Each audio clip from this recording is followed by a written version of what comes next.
एसलीपीएस wellness private limited company direct selling के माध्यम से लोगों के घर घर जाकर लोगों को समझा समझाकर ये प्रोडक्ट सेल करते हैं।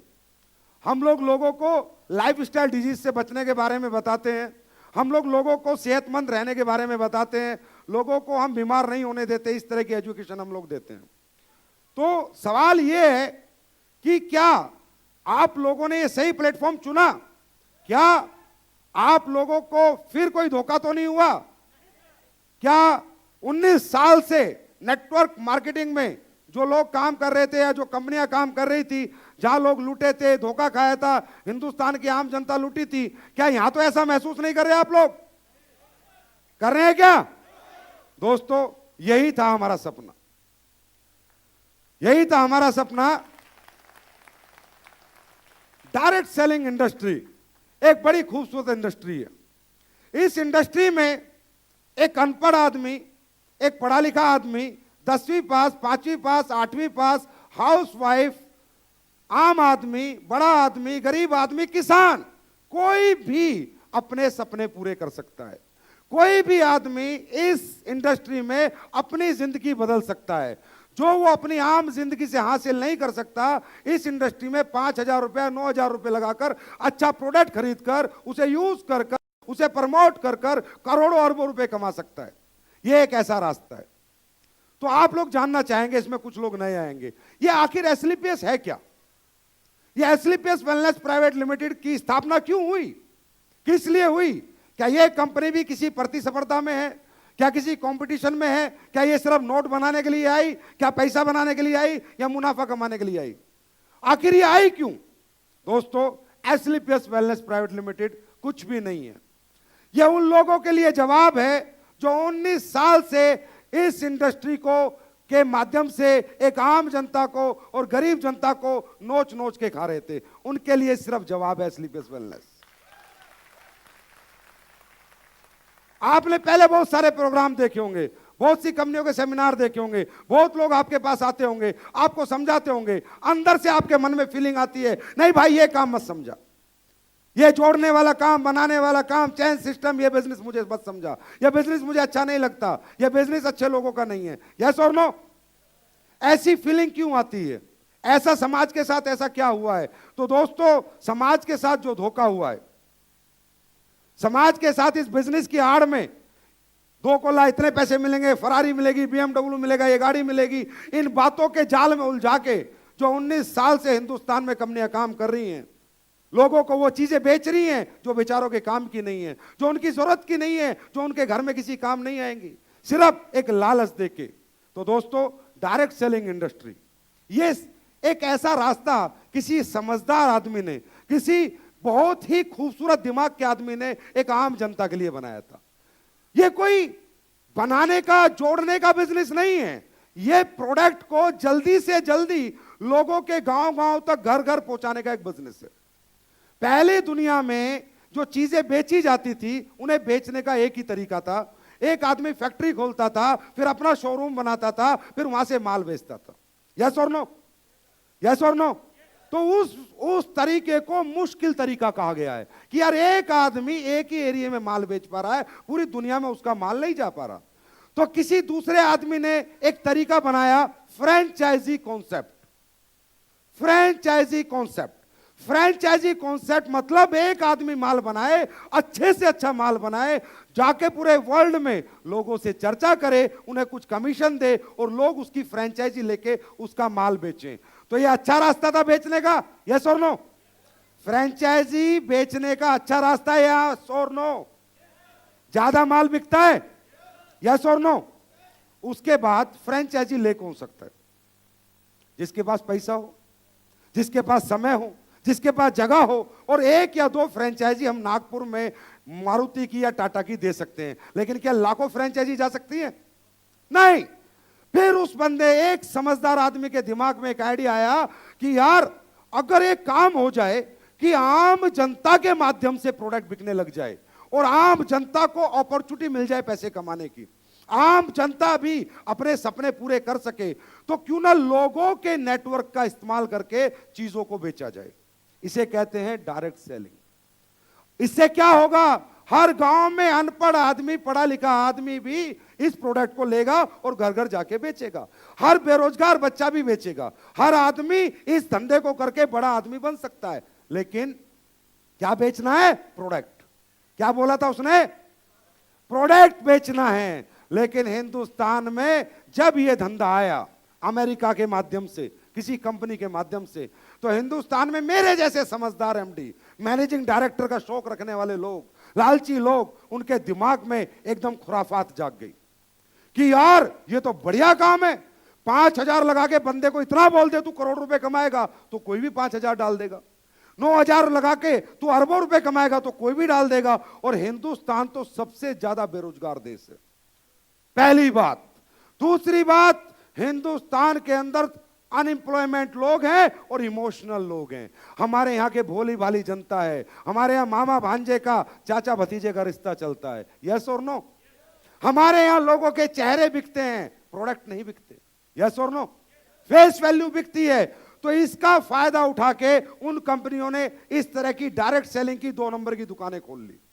और 2 नंबर की दुकानें खोल के उन्होंने क्या किया कि उसने, बेचारे ने तो बनाया था अच्छे से अच्छा, ब्रांडेड से ब्रांडेड प्रोडक्ट बेचने का, लोगों को एक माध्यम बनाया था। और ये 19 साल से प्रोडक्ट की कॉस्ट बचा ली इन्होंने, प्रोडक्ट का मुनाफा जेब में रख लिया और सिर्फ रास्ता ही रास्ता बेच दिया और पूरी दुनिया को लूट के खा गए। ये एक सच है।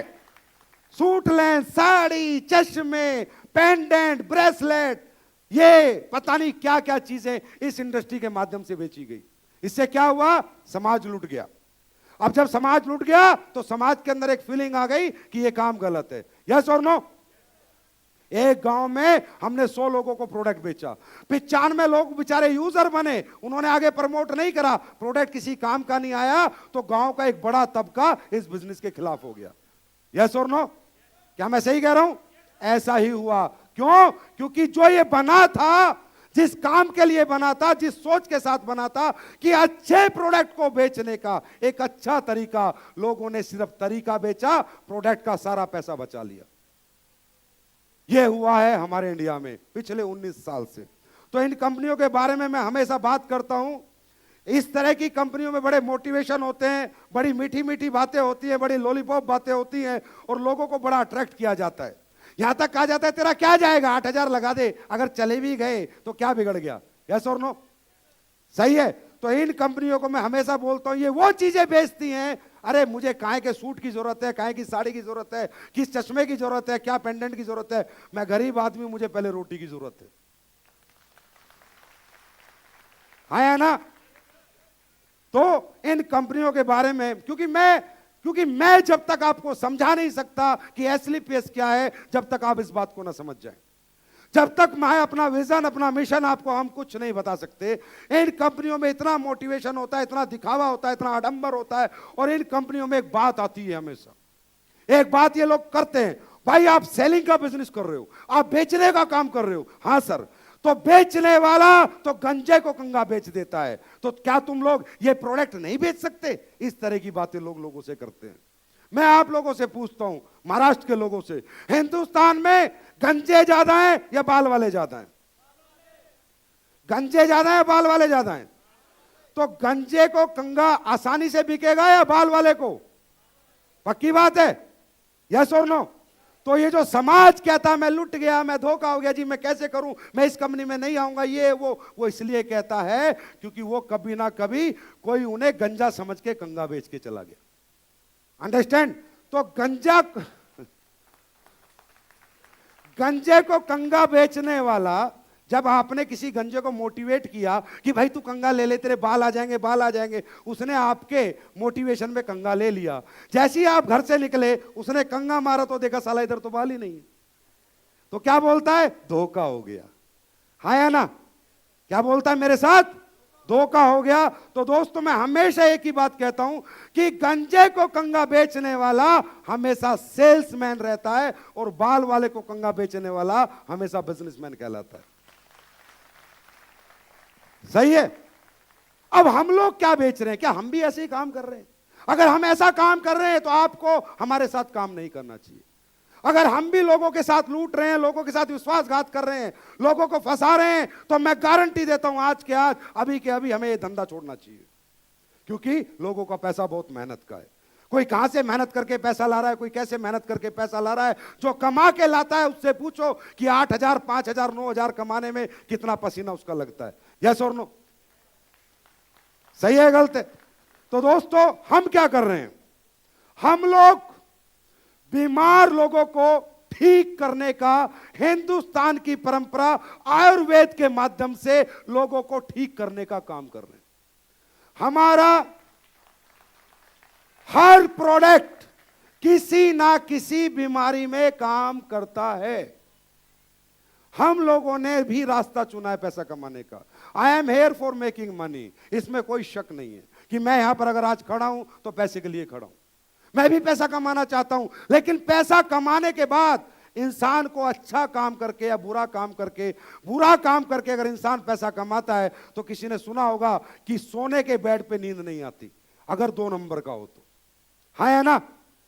तो दोस्तों एस्क्लेपियस वेलनेस क्या कर रही है? एस्क्लेपियस वेलनेस आपके हिंदुस्तान की मरी हुई परंपरा, धूमिल हुई परंपरा, जो लोगों ने अपने लालच के लिए खत्म कर दी थी, जो लोगों ने अपने मुनाफे के लिए खत्म कर दी थी, वो आपका आयुर्वेद, वो आपका पंचम वेद, वो 5,000 साल पुरानी पद्धति को घर घर जाकर लोगों को समझा रही है और लोगों को दोबारा आयुर्वेद के साथ जोड़ रही है। ये काम हम लोग कर रहे हैं। सही है?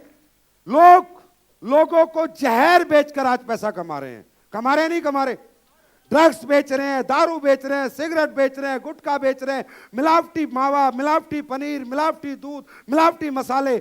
आज इंसान इतना लालची हो चुका है कि वो आपको जान से मार के पैसे कमाना पसंद कर सकता है, लेकिन हम लोग आपकी जान बचाकर पैसे कमा रहे हैं।